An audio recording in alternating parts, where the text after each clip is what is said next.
Halo teman-teman, selamat datang di video pembelajaran pragmatik. Pada video kali ini, kita akan membahas terkait dengan satu topik yang sangat menarik nih.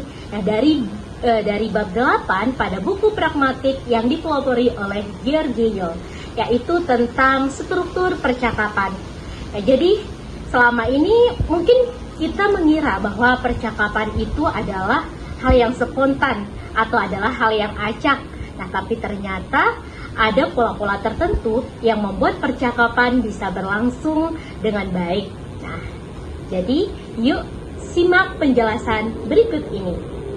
Nah, kali ini kita perlu tahu bagaimana sih teori dan konsep dari struktur percakapan itu sendiri. Nah, jadi menurut George Yule pada bukunya, struktur percakapan adalah cara alami, namun teratur yang digunakan manusia saat berkomunikasi secara langsung. Percakapan bukan hanya soal menyampaikan pesan, tapi juga soal bagaimana kita mengatur giliran berbicara, merespon, memberi jeda, dan menunjukkan perhatian. Nah, jadi dalam bab ini ada 4 hal yang penting menjadi ciri utama atau ciri struktur percakapan. Yang pertama, ada overlap atau ini disebut tumpang tindih bicara.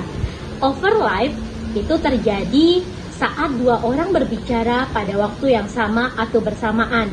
Nah, jadi overlap ini bisa jadi tanda bahwa pendengar sangat tertarik, tapi jika terlalu sering bisa mengganggu kelancaran berbicara. Yang kedua, ada back channel atau disebut dengan tanggapan pendengar. Nah, jadi back channel ini adalah tanggapan singkat. Nah, seperti terus ya, oh gitu, wah. Nah, itu merupakan contoh kata back channel atau bisa dengan anggukan kepala. Nah, itu pengertian back channel. Yang ketiga, ada jeda bicara. Nah, jeda bicara atau jeda dalam bicara itu merupakan jeda dalam percakapan bisa memberi waktu untuk berpikir, tapi juga bisa menimbulkan kecanggungan. Nah, dalam budaya tertentu, jeda dianggap spontan, tapi dalam situasi lain bisa membuat bingung atau gelisah. Ya, selanjutnya, ciri struktur percakapan yang keempat, ada gaya bicara. Nah, menurut George Yule, dalam bukunya, gaya bicara adalah bentuk variasi dalam suatu percakapan. Jadi setiap orang itu memiliki cara berbicara yang berbeda-beda atau bisa melakukan gaya berbicara dengan cara yang berbeda. Nah, tergantung bagaimana konteksnya, terus di mana tempatnya atau apa tujuannya. Nah, perbedaan cara berbicara itulah yang disebut dengan gaya bicara. Nah, sekarang mari kita lihat bagaimana sih struktur percakapan itu muncul dalam kehidupan sehari-hari. Dan berikut contohnya. Halo, senang banget Iya, senang banget.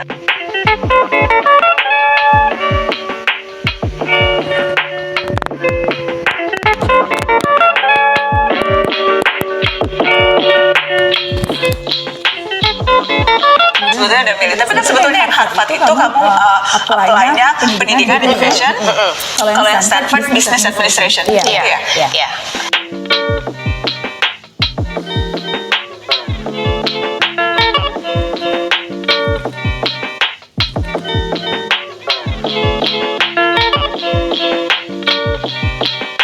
Memang pilihannya waktu itu memilih major yang berbeda di 2 kampus yang berbeda atau pertimbangannya apa? Ini kayak bakalan bocor juga sih.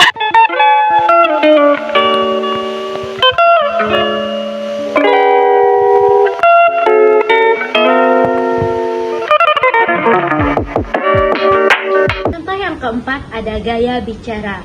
Jadi gaya bicara itu seperti yang saya jelaskan tadi, bahwa gaya bicara itu adalah variasi berbicara, atau setiap orang itu bisa dikatakan bisa berbicara dengan cara yang berbeda-beda. Misalnya ketika kita berbicara dengan dosen atau guru kita, itu tentunya berbeda ketika kita berbicara dengan teman sebaya kita. Nah, jadi ketika kita berbicara dengan dosen atau guru kita, nah tentunya kita memilih gaya bicara yang terlihat sopan, terus dengan bahasa-bahasa yang sedikit baku atau formal. Nah, beda halnya ketika kita berbicara dengan teman sebaya kita. Nah, terkadang ketika kita sudah merasa dekat dengan mereka, terkadang kita berbicara dengan sedikit belak-belakan dan mungkin tidak terlalu formal. Nah, itulah materi tentang struktur percakapan.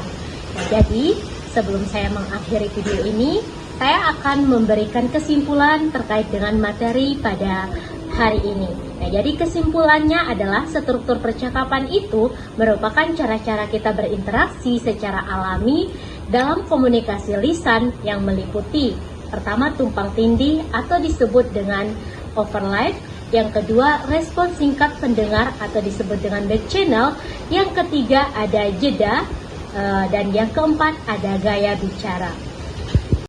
Nah, itu tadi materi singkat terkait dengan struktur percakapan. Nah, jadi terima kasih sudah menyimak video ini dan semoga penjelasan saya terkait dengan materi struktur percakapan menurut Kierkegaard ini bisa menambah wawasan Anda dan Anda bisa lebih memahami dunia bahasa dan komunikasi. Jadi sekian dari saya. Wassalamualaikum warahmatullahi wabarakatuh. Sampai jumpa pada video pembelajaran selanjutnya. Bye-bye.